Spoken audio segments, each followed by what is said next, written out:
Ben, pois boa tarde a todas e a todos. Tócame comezar polos agradecementos. En primeiro lugar a Librería Cartabón, que nos acolle, esta casa que agarima tanto o libro galego. Tamén, desde logo, o agradecemento a Través Editora polo contacto que realizou para a presentación deste libro, polo todo o seu labor editorial tan relevante e, evidentemente, a autora, que decidiu, non sei se con boa fortuna ou non, agora empezaremos a velo, pois que eu lle presentase aquí o libro, que dixese algunhas palabras sobre el e tamén sobre a autora. Para vos presentar a Susana Sánchez Arins, gustaríame ler moi brevemente unha moi pequena autobiografía que ela publicou neste libro, que ademais trouxemos os dous, é ben curioso, e sin falarmos antes, non foi unha coincidencia destas astrais, nas que ela se presenta, que está prácticamente recollido tamén con moi leves variacións na lapela biográfica do libro. E Susana di: o meu nome é Susana Sánchez Arins, nascín no ano 74 e crieime no Foxo, Estrada, lugar que non era nin dos Sánchez nin dos Arines, polo que puiden facelo propio. Sou muller, da aldea e galega. Esas tres identidades marcan a miña personalidade con forza. Educada e formada nun sistema educativo público, traballo agora para mantelo en pé. Teño 3 poemarios publicados, leio cuanto me cae nas mans e teño a utópica seguridade de que o mundo é mellorável mesmo a través da literatura. Esta é a súa carta de presentación, que eu creo que é excelente. Os 3 poemarios que non citaba Susana, gustaríame simplemente nomealos, son De Construzón, que foi premio de poesía Xosé María Pérez Parallé no ano 2008 e que editou Espiral Maior un ano despois, un libro polo que eu particularmente souben dela, da súa asistencia como autora. Logo, despois virían Aquiltadas, que publicou en Estaleiro no ano 2012, tamén ese mesmo ano, foi un ano así potente, A noiva e o navío, non? O lento. O lento, en A Través Editora, nese mesmo ano. E logo abordou tamén a literatura infanto-xuvenil cun conto publicado en xaneiro deste ano na revista digital Palabra Común. Eu particularmente non tive tempo aínda a lelo, pero comento porque tamén complementa a túa biografía como autora. Si é que a fonte que eu... Colocaríalo en infanto-xuvenil? Non o sei, porque eu non o vin. É dicir, eu a información que recollín foi a publicación dun relato... É unha nena a protagonista. Bueno, pois lereino ou tal caso podemos falar logo despois. Bueno, todo isto e máis cousas é o que incorpora no libro que aquí nos xunta. Porque sei que é o primeiro libro narrativo seica da autora, porque, bueno, polo menos é o primeiro que ve así a luz, que eu teño que confesarvos que a min me fascinou desde o primeiro momento, desde o momento que empecé a petiscar nel en canto chegou a miña casa. É un libro singular, que eu, para situárvolo, por si non o coñecedes, gustaríame dar algunhas liñas de situación. Vincularíao con propostas que reflexionan basicamente, inda que hai moitas máis cousas neste libro, sobre a nosa historia máis recente, sobre a versión que dela se nos deu, que polo tanto serve tamén para analizar as verdades e as mentiras que nos teñen chegado a nós a través das supostas versións oficiais sobre o que pasou nos últimos nos anos da ditadura. É un traballo que no ámbito da ficción traballaron moitas persoas, como Fernández Ferreiro, como a propia María Xosé Queizán, como Margarita Ledo Andión, e tamén desde o punto de vista da ficción Suso de Toro, que casualmente nun chío comentou que o libro que lle fascinara, tamén hai que dicilo, é que Susana atopara no seo da súa familia un personaxe que, sin embargo, el tivo que inventar. Parte deste libro está moi vinculado con cuestións non únicamente de ficción ou de fabulación, como vos acabo de comentar, senón toda aquela documentación que está incluída na parte final, tanto na webgrafía, é unha palabra un pouco difícil, como na bibliografía, na que aparece referencias de libros que investigan non só, pero investigan sobre todo a nosa historia máis recente. Parte diso está tamén neste libro.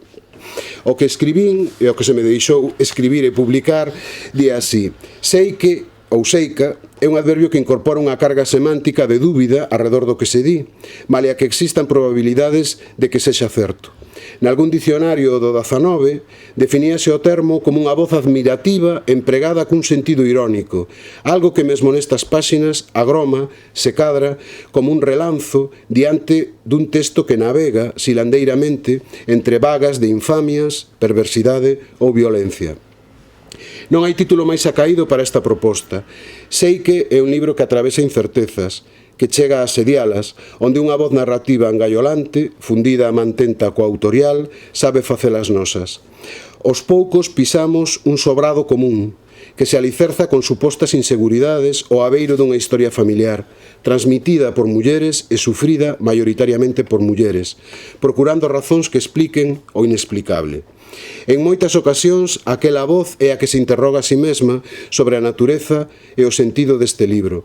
Mesmo transmite os propios pudores para, ao final, desvelar o humus ao que se lle outorga forma literaria, isto é, a descuberta e evidencia manifesta dos actos dun ser abxecto, represor e brutal, ese tío Manuel que formaba parte da estirpe familiar. A autora opta para reconstruir o pasado por unha estrutura secuencial, na que se apropia de fragmentos de todo tipo, diálogos ou conversas, relatos curtos, poemas, contos, anacos de coplas populares, algunhas veces refeitas, refráns ou sentenzas. Incorpórase, é preciso, recursos de filiación ensaística ou dramática, e rescata datos tirados das hemerotecas e dos arquivos, aínda que, sobre todo, apela á memoria, se se quer a desmemoria, esa que desempoa para loitar contra o esquecemento. Esta foi a miña lectura, polo menos a que se fixo pública, pero xa vos digo que teño moitísimas cousas máis que quixera tamén comentar con Susana e con todos vos. Unha delas, e comezo entón coa primeira, leo no libro, escribes sobre a importancia da memoria, de dar espazo aos nomes e aos factos, de deixar lugar para as persoas viver, quer na lingua que sai a paseo, quer no papel que se abandona a escrita. Entón, a primeira pregunta refírese a isto. Eu supoño que ti primeiro sacaches a lingua a pasear e logo despois abandonaches a escrita. Como foi un pouco ese proceso? Como foi a decisión de darlle forma literaria ao que ti primeiro probablemente conversaras, dialogaras ou falaras? Moitos dos contos que aparecen aquí, das historias familiares, sempre os contamos. Na familia, primeiro contónola a nosa avoa, ou contouna a nosa tía, ou tal. E se escoitábamos, e moitas, como aínda falábamos agora, non, da mudanza dos bisavós, eran historias así tan fabulosas, pois que as contábamos. Eu contei moitas destas historias antes de escribilas. Eu creo que se nota, non, que moitas cousas as contei, as falei. E tamén moitas veces recibía eso de xa ti que escreves, por que non escribes esas historias, non? Por que non lle das forma? Eso é interesante e tal. Pero a verdade é que a espita que me fixo pasar a escribir está no propio libro, unha anécdota que non vou contar inteira para que o leades. Pero sí que é unha conversa de escola, non? Que aparece no libro. É dicir, eu pasando o tempo quixemos saber máis, non, dese famoso tío Manuel, preguntábamos, sabíamos, eu a miña irmá que andamos moito con arquivos e con cousas, pois nos pasábamos notas, mira que encontrei neste artigo del Pueblo Gallego, mira que vin aquí nesto do Faro de Vigo, e íbamos casando certos fíos que nos facían pensar que había unha historia aí, non? Pero houve unha anécdota nunha aula de cuarto da ESO da Illa de Arousa, con un alumno que era bisobriño de un paseado, e na conversa que tivemos na aula, neso que aconteceu nesa aula, foi cando dixen, pois é que teño que escrever, vou intentar escrever a historia do tío Manuel. Porque ademais, a historia do tío Manuel basicamente, vos imaginade, que dá ganas de querer saber, porque ti tes unha familia na que durante anos a frase que escoitas era malo cos da casa, pero peor era cos de fora. Ben, non sabes que... Sabes algunha cousa que lle fixos da casa, pero non sabes nada do que lle fixos de fora. Tes a curiosidade por querer saber, querer buscar, pesquisar, encontrar, e de aí a idea da pesquisa e a idea de escrever. Eu creo que sí, que esa conversa de aula co meu alumnado de cuarto da ESO do ano, creo que era 2010, 2011, é dicir, hai 4 ou 5 anos, esa conversa de aula me fixo pensar que sí que era o momento de poder escribir sobre os victimarios, non só sobre as víctimas, non? Que igual era posible, non sei se ainda o é, mas pensei que o mellor sí, e entón puxenme aí mansa obra. E respecto desa mansa obra, que está moi ben, comentaba na recensión, o libro pódese definir como un patchwork, non? Literario, é dicir, hai fragmentos de todo tipo, para teatrais, hai fragmentos poéticos, hai poemas, hai coplas populares que se refán moi irónicamente pola túa parte, ensaios, relatos.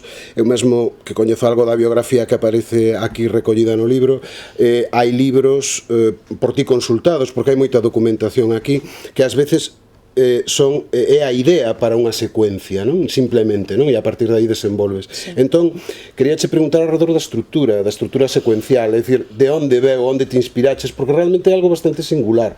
Hai, non? Na literatura galega, pero non un libro que se estruture dunha maneira secuencial, tal e como ti a formulas, en a que un non perde o fío nunca. Do que, vamos, a miña lectura, supoño que as persoas que estades aquí seguramente cando leades daredes vos conta de que non se perde o fío, que eu creo que é un dos grandes méritos tamén. Como articulaches? A idea inicial era escribir un romance, unha historia novelada dese malísimo, bueno, tío Manuel, como este daqui, o señor do fato branco, non? Era chapeu branco, fato branco, zapatos brancos. E a idea inicial era esa. Cando me puxen a investigar e a buscar eso en hemerotecas, en arquivos, en libros, eu cada libro que saía sobre o tema da guerra ou da represión buscaba o tío Manuel, non? A ver se alguén o citaba. Solo sale citado, ahora non me vai salir, bueno, nunca investiga o fascismo na provincia de Pontevedra. Quer dizer que el non aparecía por ningún sitio. E aí encontreime con un problema gordísimo, porque eu tiña a intención de escribir sobre unha persoa sobre a que non encontraba documentación de nada, estaba desaparecida. Pero peor, bueno, despois pensei, bueno, nada, conto a versión da familia, e se me denuncien, que me denuncien, non? Xa está, porque a idea de documentar sobre todo era para justificar afirmacións, non? Que se fan aí.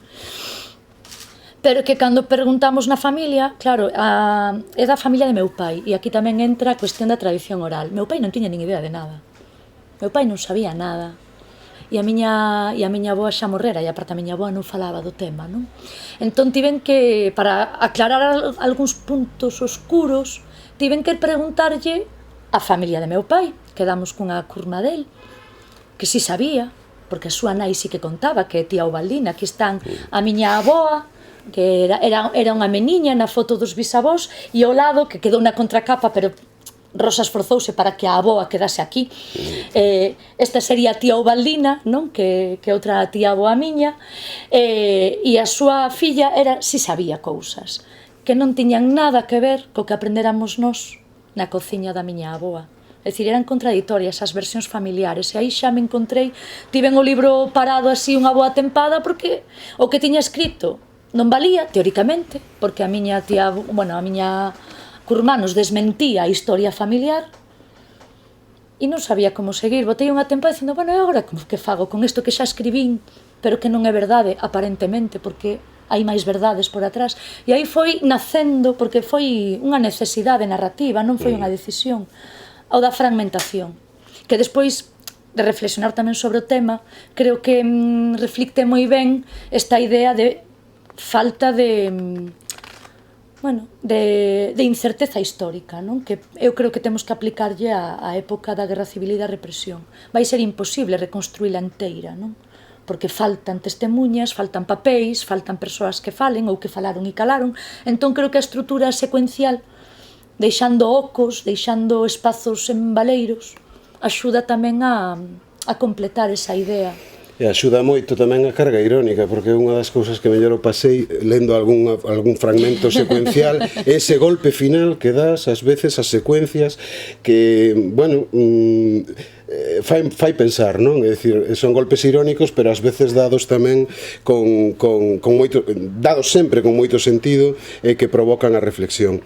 Quería falar agora, bueno, do papel das mulleres, porque falabas antes da cociña, que é un elemento fundamental nesa conversa, na obtención de datos, de información, e logo tamén o perfil das persoas da túa familia, non? Porque hai mulleres aí que dan ganas de abrazalas como lector. Entón, non sei se chegaches a crear a ficción, si realmente o deseño dos personaxes femininos, sobre todo, saen así porque ti os recordas así. Hai algún proceso de idealización? Fuches, bueno, o máis honesta no sentido de reflectilas tal e como ti, tal e como aparecen aí, que ti as coñeciches? Eu creo que hai un proceso de desidealización. A miña avoa non a recordo así en absoluto, e algo que conto sempre.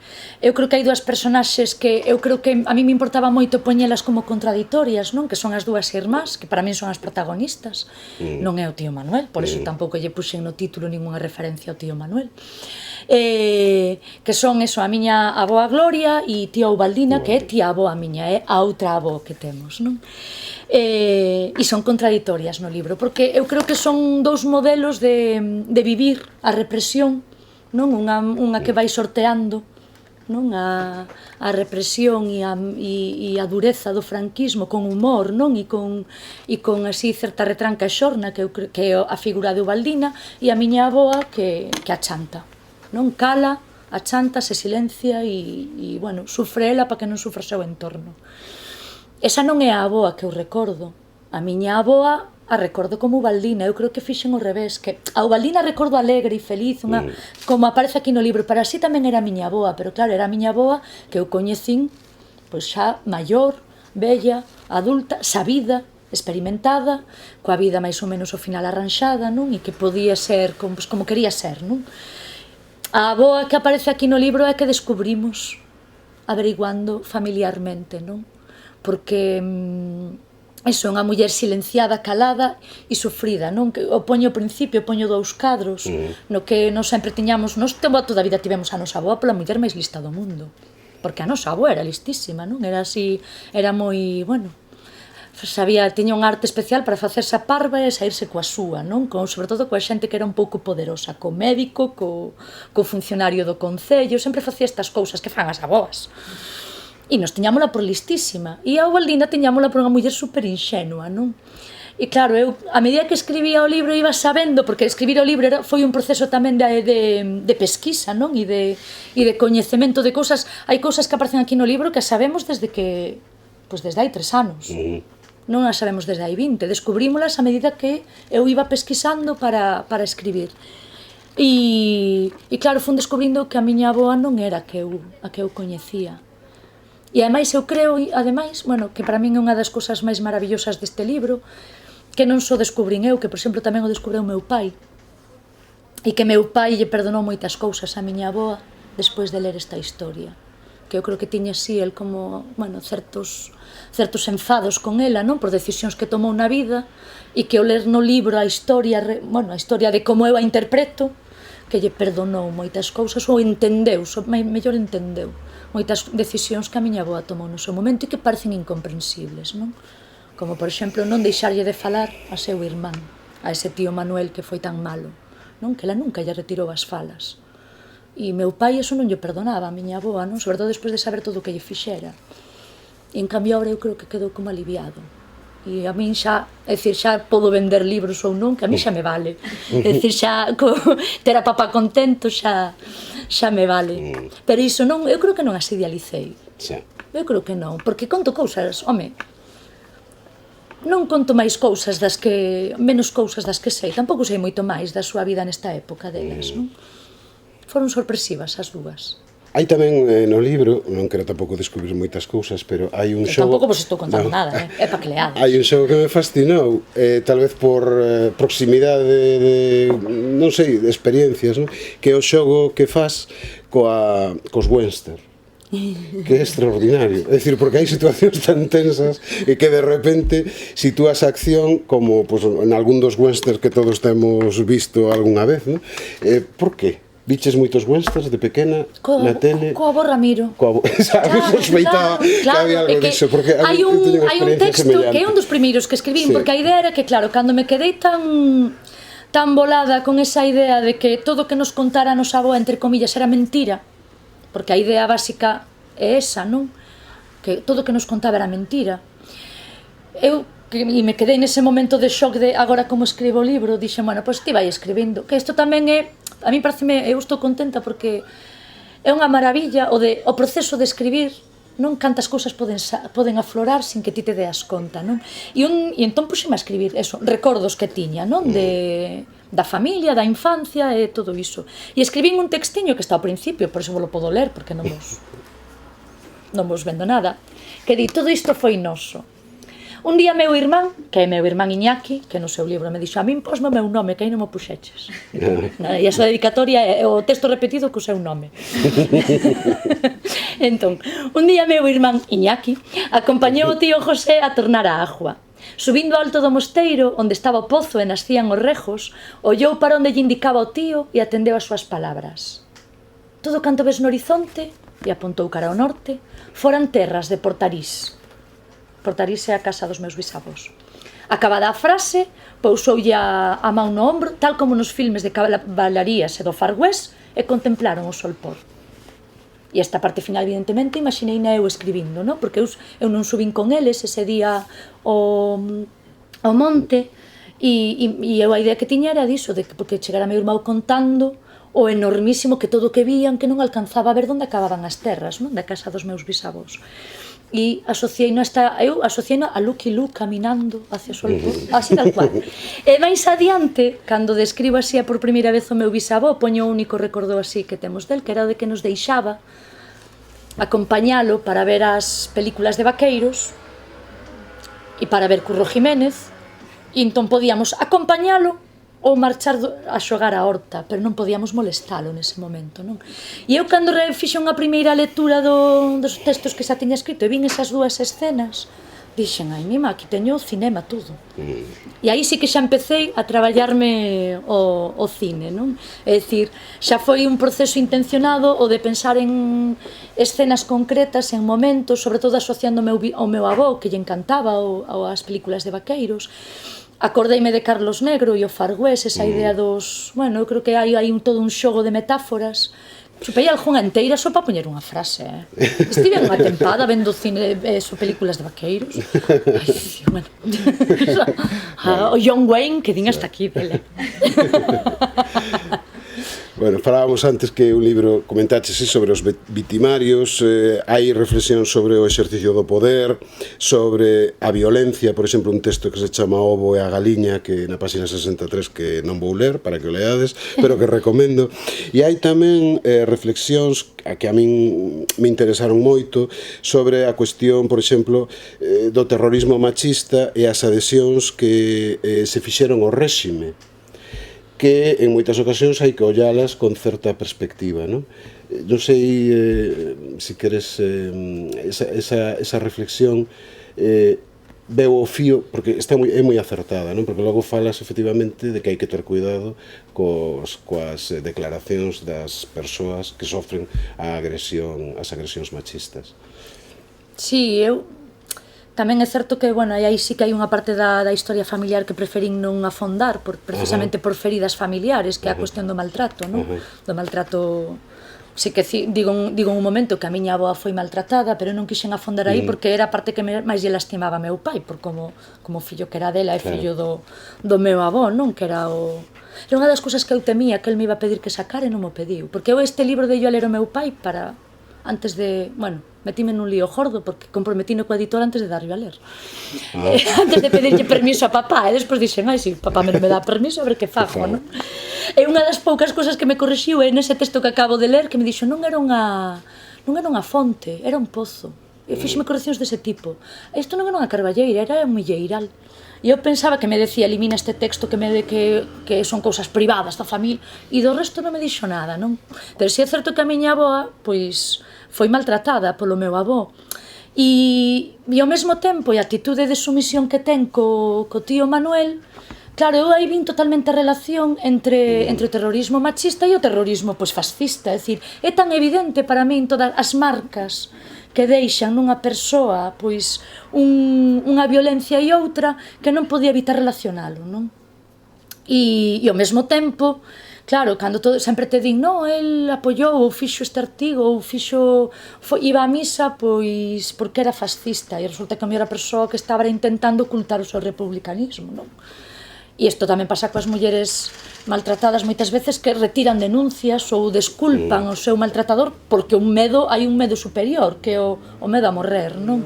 E eu creo que ese paralelismo hai que establecelo, e que é fácil, eu creo que é máis fácil de entender un terror e outro se os pos en paralelo. E, bueno, para min o terrorismo machista foi dentro da dictadura franquista unha arma de... Claro, foi unha arma máis contra as mulleres, non? E aí tamén hai unha reflexión, porque a miña avoa non sería víctima da represión nunca. Non era unha muller socialista, non era unha muller mestra republicana, non era nada. Non? E ademais era familia de un victimario, dun dos homes do poder, mas ela persoalmente, despois do que se ve o que sufre, eu quero que me conten. Igual ela se negaría.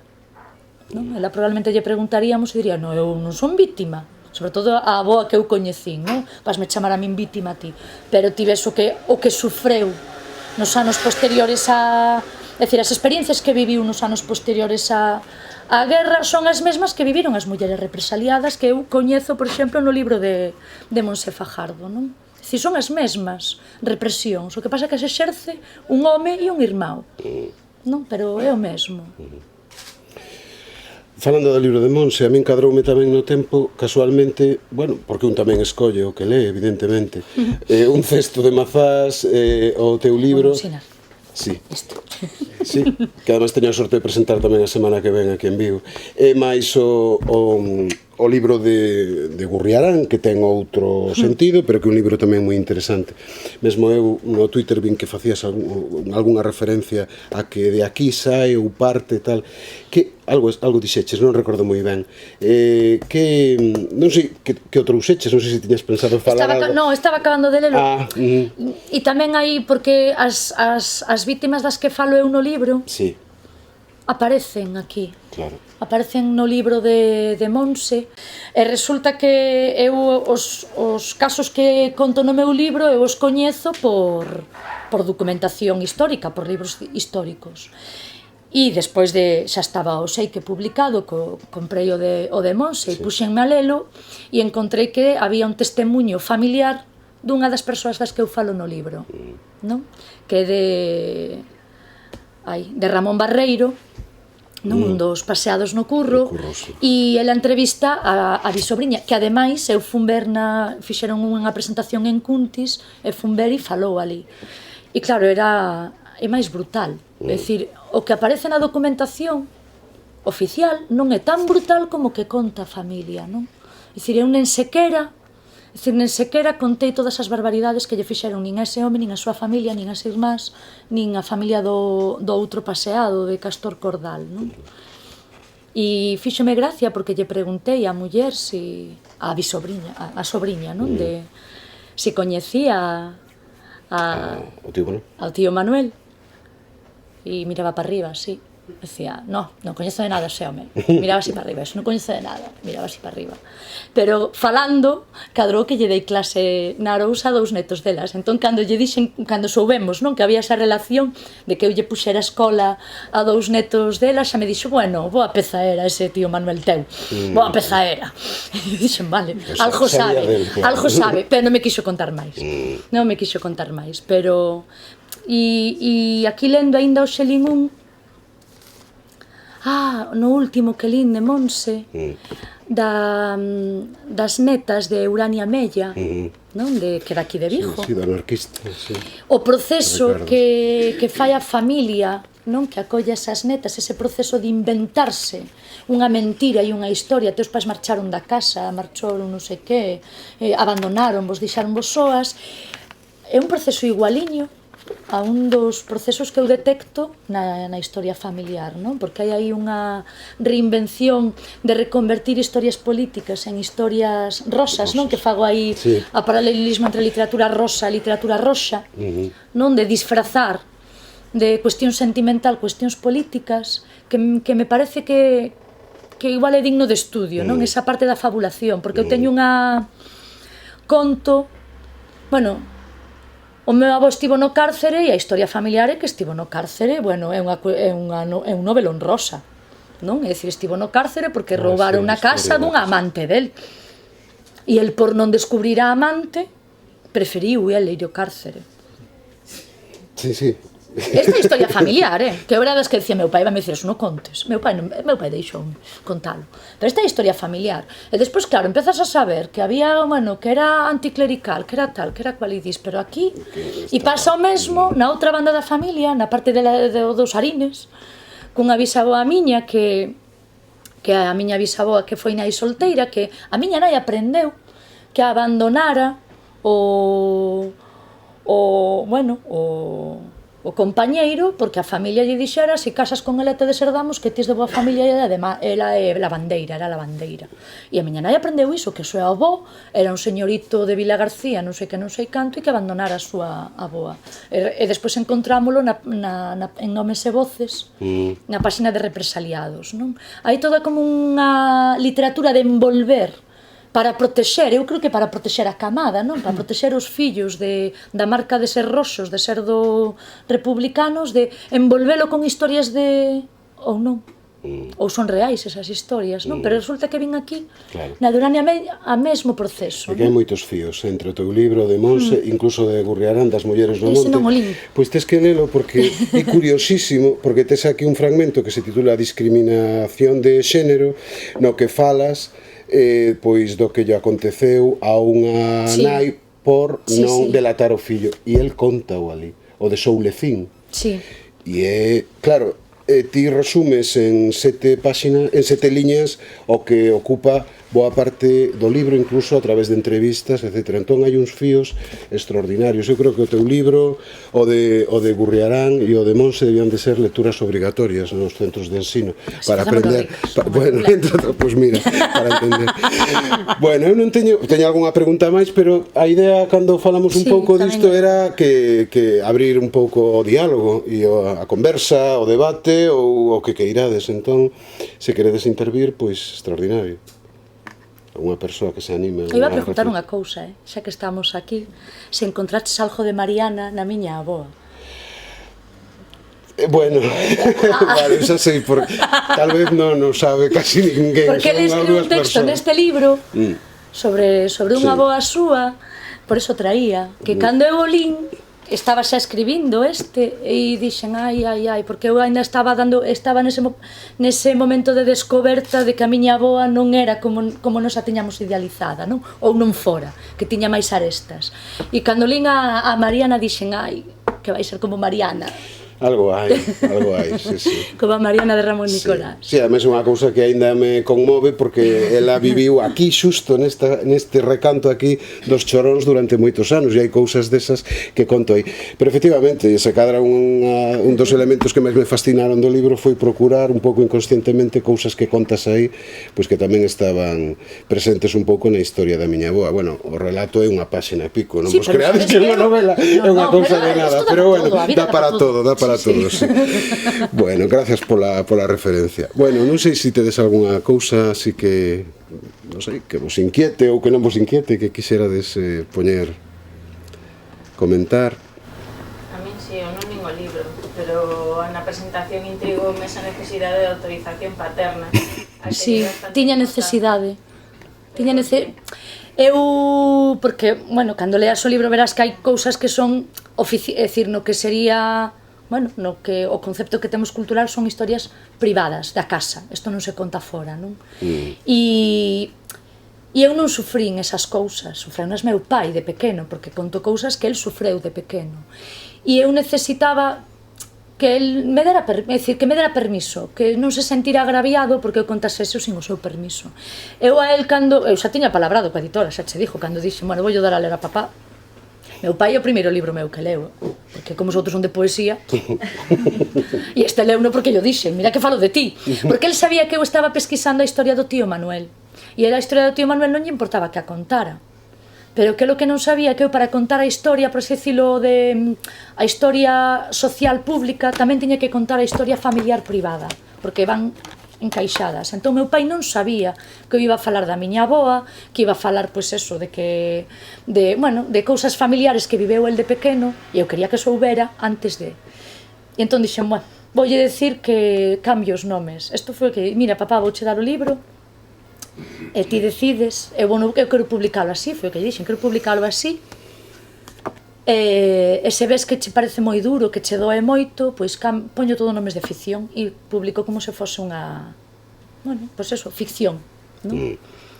Deixeillo toda a semana, eu sei que nesa semana, porque, bueno, de domingo a domingo, nesa semana eu vin a miña nai, quedei con ela, e ela me dixo, está lendo, moito sufre, porque eran, claro, era cousas da súa vida, non? E o domingo seguinte chegoume cunha libretiña, e eso, aquí, donde puxeches eso, que era un pozo, ou que era unha presa, eso non era unha presa, era un pozo, e tal, e entón contábame máis, porque me foi engandíndome. E aí vamos a Sangías, e non sei que, non sei canto, e o Baldina facía unha empanada, por si o queres poñer, Entón, era así, non? E eu, vale. Entón outro me decía, e era o milleirais, acórdate que era fulanito quen lle tiraba as pedras, porque non sei que, porque non sei canto, porque tumba, porque dalle. E ao final lle dixen, e non che importa que poña eso, nome, porque poña nomes e apelidos, non? E dime, home, é que non ten sentido, se non o pos. E dixen, ai, mima, bueno. E eu, ademais, o que noto, ainda por cima, é que para el foi como un exorcismo ler o libro, non? De que a nivel eso persoal sí que lle serviu para iso. El nunca, pois eso, non entendeu como a miña avoa lle seguía falando tío Manuel sendo como era, non entendeu, pois porque eu creo que desde pequeniño non entendeu por que os separaran en tantas casas. Meu pai viviron separados todos os irmáns, varios anos, nunca entendeu por que lle fixeran iso, e eu creo que aquí o entendeu. Quer dicir, hai moitas cousas que ele entendeu unha vez que leu o libro, e entón outro día no lanzamento da Estrada contáballela a todo o mundo. Creo que lle contou a media Estrada o libro antes de lelo. Porque isto que di Susana no libro, porque tumba, porque dalle, para non me estropees a literatura. Pero sí que eu sentía necesidade de, non de pedirlle permiso, pero sí que, bueno, que el soubese antes o que iba a falar, porque é a súa vida, non é a miña. Ou é tamén a súa vida. Eu entendí, non me extrañou, porque ti no libro faz unha cousa tamén moi interesante, que é que te inquires a ti mesma sobre os pudores. Claro. E entón, claro, por iso a mí non me extrañou, non, que a cuestión de tal, porque claro, é algo que ti mesma vas confesando. Bueno, e aquí eu non teño papéis, non teño non sei que, porque me meto nisto, mellor deixalo. E sobre todo iso, podo lastimar, porque eu, claro, si lle facía dano a él ou a miña tía Teresa, por exemplo, que outra das que sufreu estas cousas, que é a máis bella, non, dos irmáns, si para eles iba a ser un sufrimento, pois eu dicía, pois espero, e xa publicarei, como dixo eu, cando eles morran. Espero jardo aí para cando teña eu 80 anos, e o publico cando eu teño 80 anos. Pero, ao contrario, bueno, a miña tía está feliz, a máis bella, é dicir, a que máis sufreu, a mí unha cousa que me está sorprendendo tamén na vida do libro, non? A miña tía máis bella, que a que máis sufreu, porque a que recorda máis vivamente estas historias de infancia, está super feliz de que eu fixera un libro meténdome co tío Manuel. Ainda que conte cousas da familia, non? Como que esa vinganza, esa xustiza poética, non?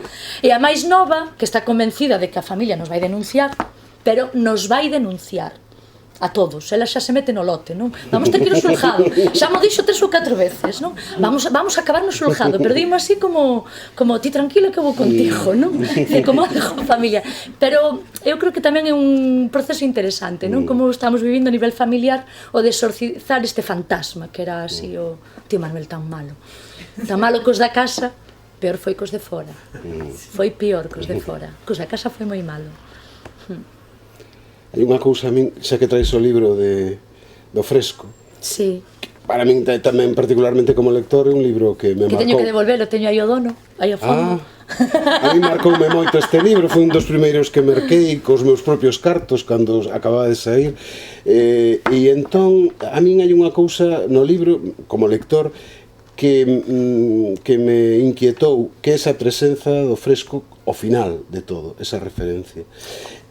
Porque o Fresco é un personaxe, bueno, lendario, extraordinario. Hai unha referencia, un par de referencias ao longo do libro, pero rematas con el.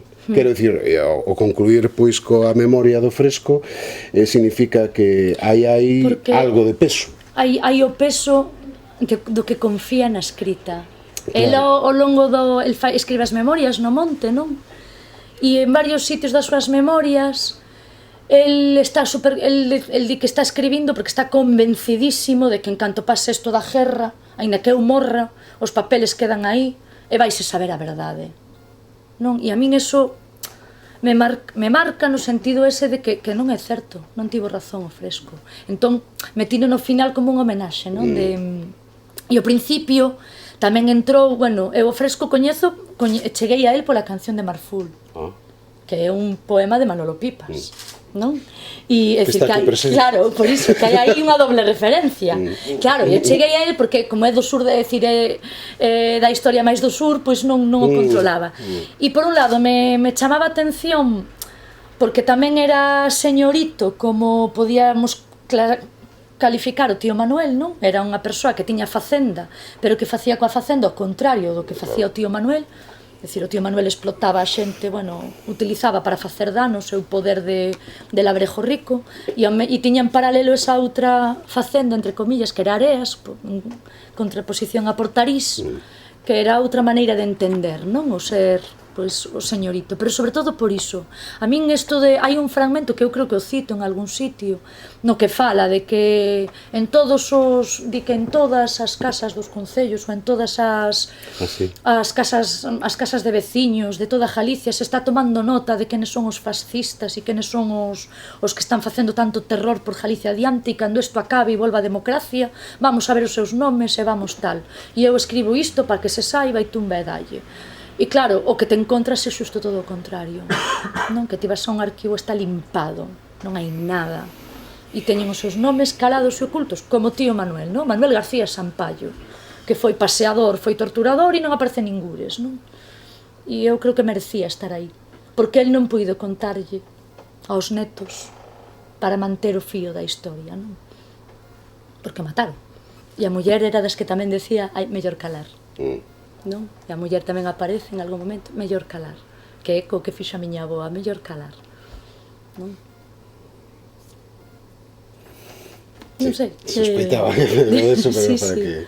Sí, porque a mí me flipou moito esta lectura, sí. Sobre todo léndoa en contrapunto coa historia do tío Manuel e de Portarís, non? Desa casa grande, dúas casas grandes e unha, bueno, pois iso, ao servicio do fascismo e outro ao servicio da República, era esa contraposición. E a dos papéis, é que eu esta sensación de anonimato, non? Que era polo que había que escribir o libro, era negarlle ao tío Manuel o dereito a anonimato, a idea era esa, non tes dereito a ser anónimo, teñen que saber o teu nome, e claro, este home confiaba totalmente en que non iba a haber eses anonimatos e hainos, porque eu creo que tío Manuel houve un por cada, ou máis, non? Por comarca, por zona, por lugares, por bisbarras, houve tíos Manueles a centos, non?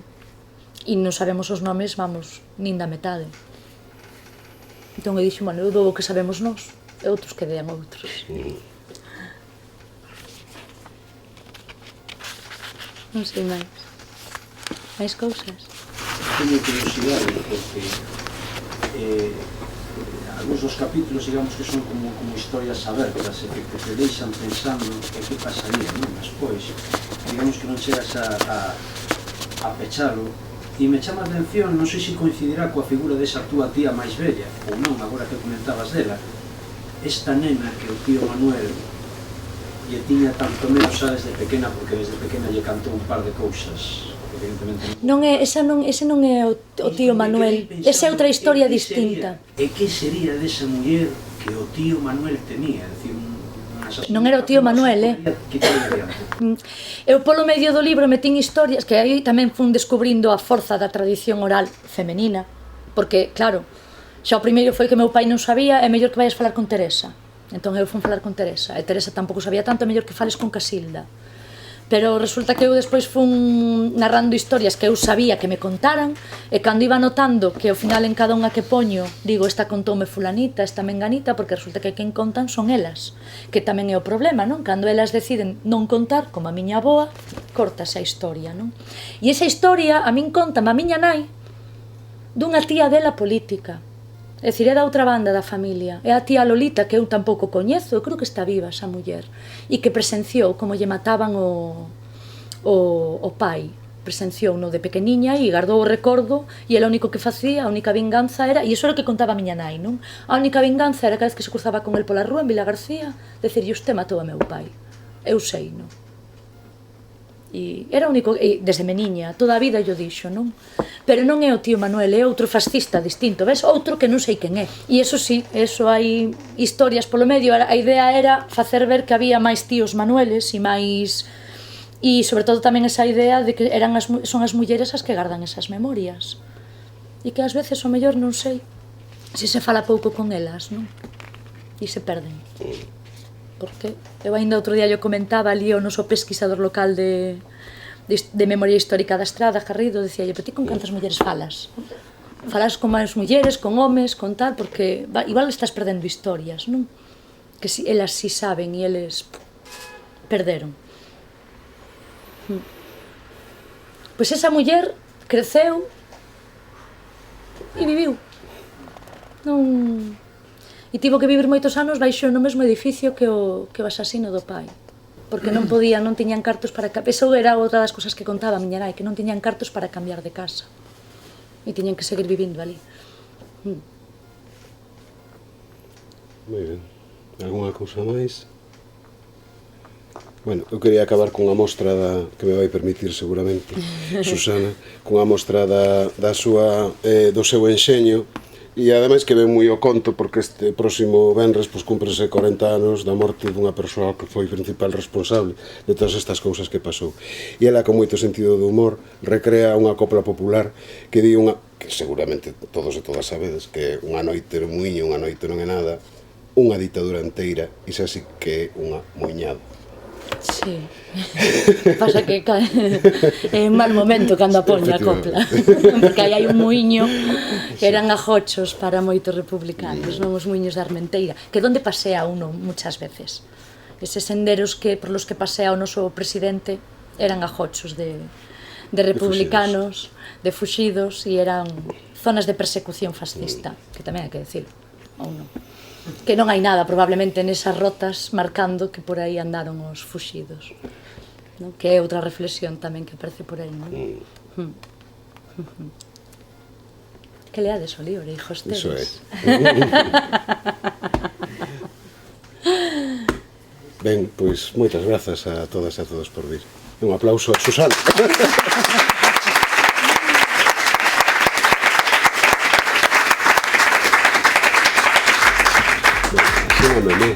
Asinaré.